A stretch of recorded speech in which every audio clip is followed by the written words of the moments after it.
With many people, myself including, getting tired of superhero movies and shows, especially with the MCU being inconsistent the past 6 years, do you think James Gunn's cinematic universe has come a little too late? In many ways, yes. Like, I don't know exactly what that means. I don't know how that'll play out exactly.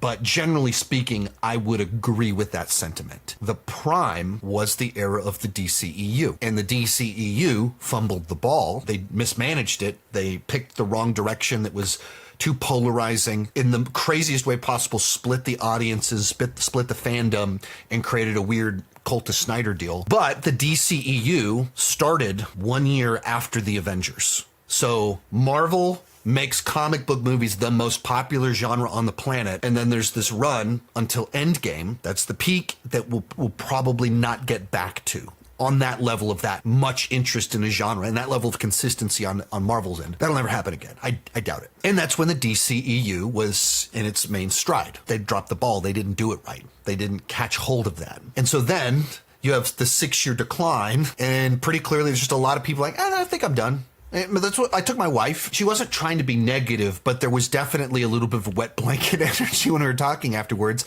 And at the end of the day, she's just like, I'm just not as interested in this stuff as I used to be. I'm like, we've seen this, a lot of this. And so I just wasn't that interesting to me. And I think that's where a lot of people are at. And that's even where, some of the people doing the comparisons of like Man of Steel box office versus Superman. Look, Superman's struggling, and look at this. And if you adjust for inflation, it's like, okay. But I mean, considering how burnt out a lot of people are on comic book movies, in that context, it's doing pretty good. It's kicking things off when the momentum is in the other direction. And maybe it'll be a part of reigniting it and a little bit of a revival here. But yeah, it's too late.